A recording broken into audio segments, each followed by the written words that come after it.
Friends, welcome back to my YouTube channel. I hope आप सभी अच्छे होंगे। In this video we will discuss about COPD. आज हम इस वीडियो में सीओपीडी के बारे में पढ़ेंगे।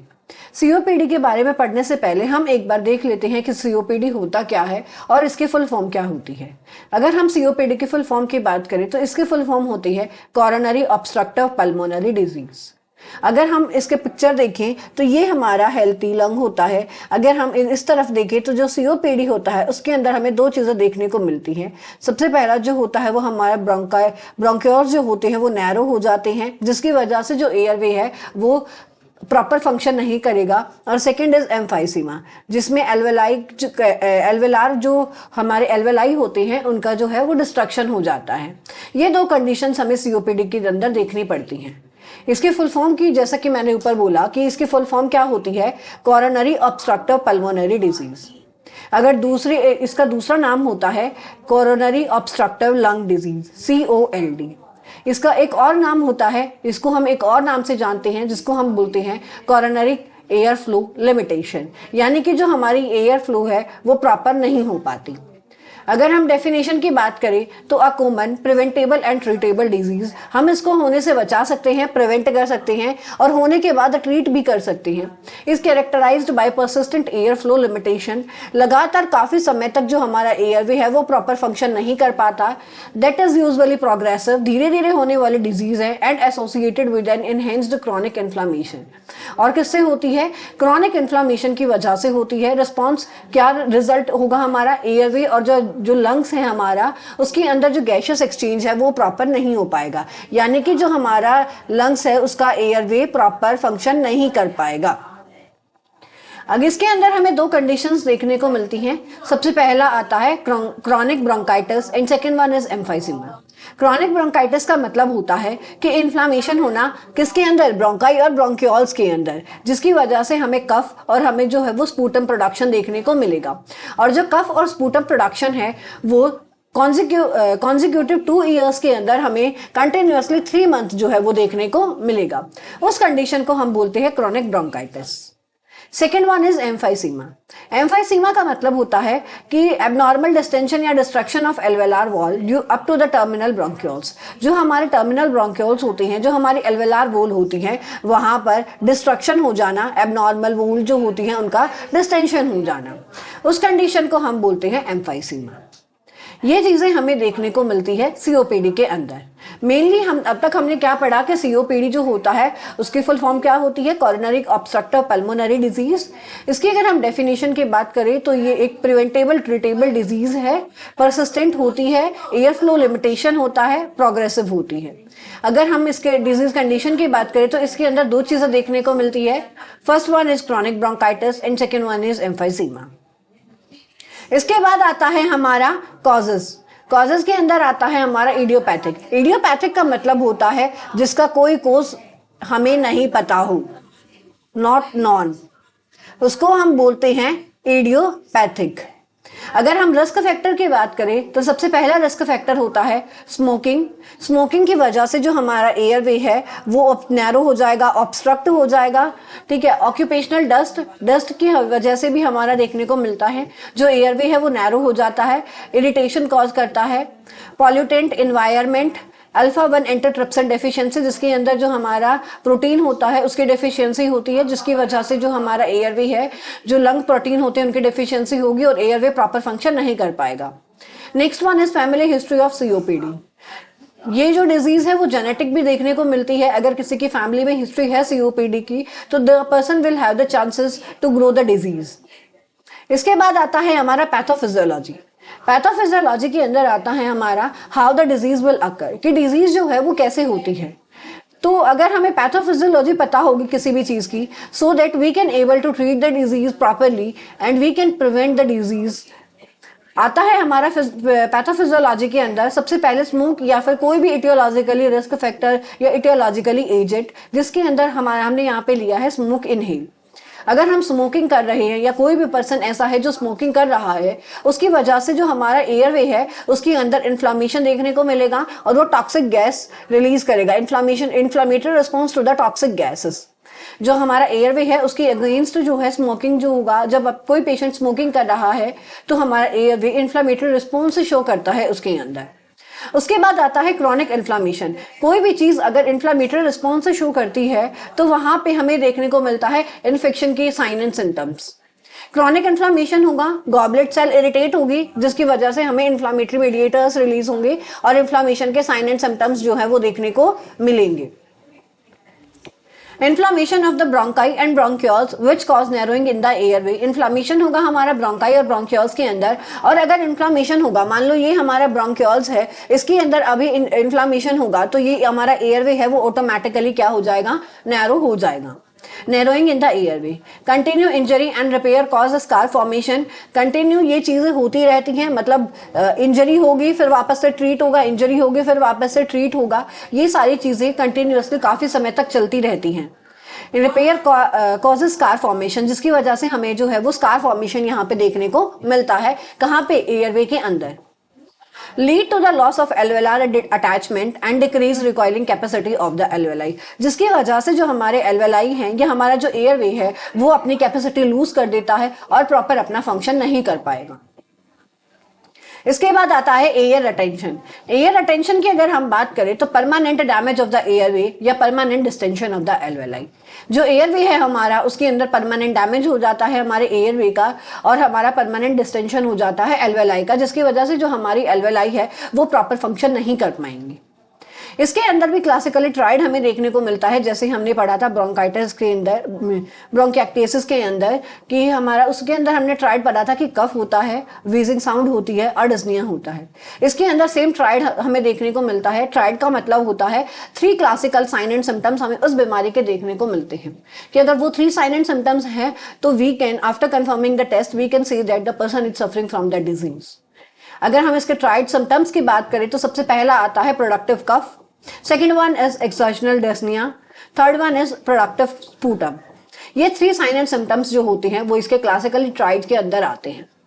अगर हम इसके साइन एंड सिम्टम्स की बात करें तो वेट लॉस होगा पेशेंट का, tachycardia, tachypnoea, hypoxia, hypercapnia, polycythaemia. Polycythaemia का मतलब होता है increase in the RBC production, respiratory acidosis, distended breath sound.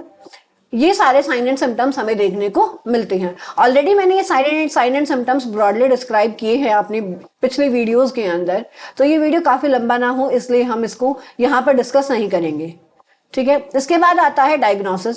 Diagnosis के अंदर सबसे पहले हम हिस्ट्री कलेक्ट करेंगे। हिस्ट्री कलेक्शन के अंदर हम देखेंगे कि अगर पर्सन को कोई फैमिली हिस्ट्री तो नहीं है या फिर कोई पर्सन जो है वो स्मोकिंग तो नहीं कर रहा है, ये सभी चीजें हम देखेंगे। फिजिकल एग्जामिनेशन करेंगे। फिजिकल एग्जामिनेशन के अंदर हम इंस्पेक्शन करेंगे, over developed neck when, clubbing होगा, साइनोसिस होगा। परकशन करेंगे हम, हाइपर रेजोनेंस जो है वो साउंड सुनने को देखने को मिलेगी। ऑस्कल्टेशन, वीजिंग साउंड हमें देखने को मिलेगी। चेस्ट एक्सरे की अगर हम बात करें तो एयर कलर, अगर वहां पे एयर प्रेजेंट होगी, हमारे जो लंग्स हैं वहां पे एयर फिल्ड होगी हमारे लंग्स के अंदर, तो हमें वो एरिया जो है वो ब्लैक देखने को मिलेगा। मान लो ये हमारा लंग्स है, अगर हमने इसका चेस्ट, हमने इसका एक्सरे किया, यहाँ पे हर्ट होता है तो यहाँ पे फॉर एग्जाम्पल अगर यहाँ पे जो है वो एयर है तो यहाँ इतना एरिया जो होगा वो हमें ब्लैक देखने को मिलेगा। अगर एयर रिटेंशन हो रखा है हमारे लंग्स के अंदर तो वो हमें एक्सेसिव ब्लैक देखने को मिलता है। बैरल चेस्ट जो होती है वो उसका रेशियो 2:2 होता है। बैरल चेस्ट का मतलब होता है एक कंडीशन होती है जहां पर जो चेस्ट है वो अपीयर होती है हमें राउंड एंड बल्जिंग आउटसाइड, इसको हम बोलते हैं बैरल चेस्ट। अगर हम नॉर्मल चेस्ट की बात करें तो एंटीरियर पोस्टीरियर ट्रांसवर्स जो हमें डायमीटर है वो 1:2 रेशियो देखने को मिलता है। डायफ्राम जो है वो हमें डिप्रेस्ड देखने को मिलेगा, ये होता है हमारा डायफ्राम, ये हमें डिप्रेस्ड देखने को मिलेगा। Hyper inflated lungs, hyper inflated lungs क्यों है? क्योंकि इन्फ्लामेशन की वजह से जो लंग्स है हमारा एयरवे है उसको एक्स्ट्रा वर्क करना पड़ेगा अपना प्रॉपर फंक्शन करने के लिए, जिसकी वजह से वो लंग्स जो है वो हाइपर इन्फ्लेट होंगे। स्पूटम जो है उसके अंदर हम रूटीन और कल्चर एग्जामिनेशन करेंगे, SpO2 चेक करेंगे, रेस्पिरेटरी एसिडोसिस चेक करेंगे और PFT, यानी इसका जो कंफर्मेटरी टेस्ट होता है वो PFT होता है। इसके हमने यहाँ पे 2 चीजें मेन देखी कि क्लासिकली ट्राइड्स के अंदर कौन कौन साइन एंड सिम्टम्स हमें देखने को मिलते हैं और इसका जो कंफर्मेटरी टेस्ट होता है वो कौन सा हमें देखने को मिलता है। ये 2 चीजें हमने मेन जो है वो COPD के अंदर अभी तक देखी है। ये सारे डायग्नोसिस की अलग से मैंने वीडियो बना रखी है कि इनको ब्रॉडली कैसे असेस करेंगे और क्या क्या होता है। अगर किसी ने नहीं देखी है तो वो मेरे पेज पे जाके देख लीजिएगा। इसके बाद आता है हमारा ब्लड टेस्ट करेंगे हम, क्योंकि हमें जो प्रॉपर फंक्शनिंग चेक करनी है उसके लिए टेकिकार्डिया जो होता है उसको चेक करने के लिए, एबीजी को चेक करने के लिए हम जो है वो ब्लड टेस्ट करते हैं। अगर हम इसके प्रिवेंशन की बात करें तो हम रिस्क फैक्टर्स को अवॉइड करते हैं, जिसके अंदर आता है हमारा avoid smoking, polluted environment, occupational dust, vaccine यानी कि निमोनोकोकल वैक्सीन हिब। ऑक्यूपेशनल डस्ट को प्रिवेंट करने से ऑक्यूपेशनल डस्ट की वजह से कैसे होता है, कई ऐसे ऑक्यूपेशंस होते हैं जहां पर पेशेंट जहां पर अगर कोई पर्सन काम कर रहा है तो वहां पर उसको एलर्जी होती है, ठीक है। वो कोई भी इंडस्ट्रीज वगैरह होती हैं हमारी, उनकी हम बात कर रहे हैं। तो ऐसे कंडीशंस में हमें वहां पर अगर कोई पर्सन है कि काम कर रहा है तो हमें उसको सजेस्ट करना है कि आप मास्क यूज कीजिए या फिर प्रिकॉशंस रखिए। अगर आपको ऐसी डिजीज कंडीशन होने के चांसेस हैं, हमें रेगुलर चेकअप कराना चाहिए। ऐसे केसेस के अंदर हम उन्हें एजुकेट करेंगे इन सब के रिगार्डिंग।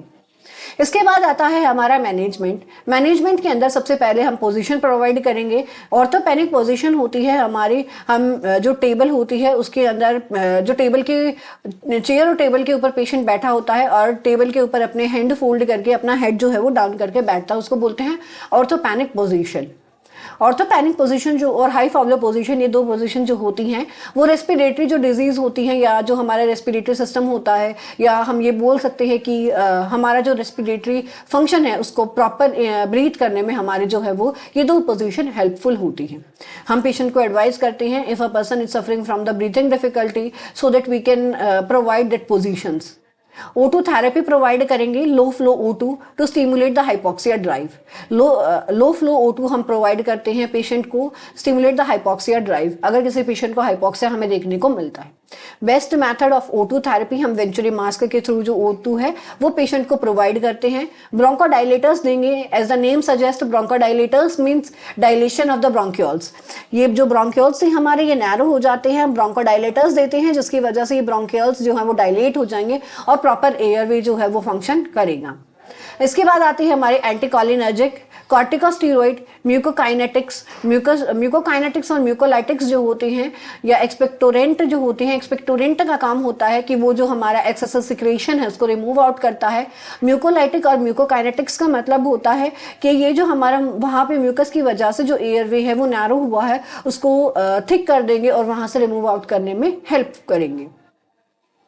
सर्जरी की अगर हम बात करें तो bullectomy, removal of the lobe of the removal of the lobe, lobectomy का मतलब होता है removal of the lobe, pneumonectomy का मतलब होता है removal of whole lung and bullectomy का मतलब होता है removal of the bullae part, यानी कि पर्टिकुलर पार्ट होता है लंग का जो अफेक्टेड होता है हम उसी को निकाल के रिमूव कर देते हैं। कॉम्प्लिकेशंस की अगर हम बात करें तो आता है pneumonia, pneumothorax, atelectasis, respiratory tract infection, respiratory failure and pulmonary hypertension. ये सारे कॉम्प्लिकेशंस जो है वो इसके अंदर हमें देखने को मिलते हैं। मेनली जो सीओपीडी होता है इसके अंदर हमने मेनली जो 2 से 3 चीजें जो होती है वो हमें देखने को मिलती हैं, बाकी सारी चीजें तो ऑलमोस्ट रेस्पिरेटरी सिस्टम की सेम ही होती हैं। जो सीओपीडी होता है उसका फुल फॉर्म क्या होती है, कोरोनरी ऑब्स्ट्रक्टिव पल्मोनरी डिजीज। इसके अंदर जो होता है ये क्रॉनिक डिजीज है, प्रिवेंटेबल है, ट्रीटेबल भी है, परसिस्टेंट होती है और एयर फ्लो जो होता है वो लिमिटेशन हो जाती है उसकी। इसके अंदर जो होता है वो हमारा ब्रोंकाइटिस और एम्फाइसीमा हमें जो है वो 2 कंडीशंस देखने को मिलती हैं। इसके अंदर 3 चीजें आती थी, ब्रोंकाइटिस, एम्फाइसीमा एंड अस्थमा। अब इसमें अस्थमा नहीं आता, सिर्फ 2 ही चीजें आती हैं। अगर हम इसकी क्लासिकली ट्राइड की बात करते हैं तो क्लासिकली ट्राइड इसके अंदर हमें देखने को मिलते हैं कफ, डिस्निया एंड प्रोडक्टिव स्पूटम। ये 3 क्लासिकली ट्राइड्स हमें देखने को मिलते हैं। कंफर्मेटिव टेस्ट की अगर हम बात करें तो पीएफटी होता है और मैनेजमेंट जो होता है वो हमारा सेम एज ब्रोंकाइटिस या जो सेम एज एम्फाइसीमा होता है वो होता है। इसके अंदर जो मेनली ऐसे जो रेस्पिरेटरी डिजीज कंडीशंस होती हैं उनके अंदर हम मेनली जो होता है वो प्रिवेंटिंग और जो रिहैबिलिटेशन या फिर जो पोजिशन वगैरह होती हैं उन पर ज़्यादा फोकस करते हैं।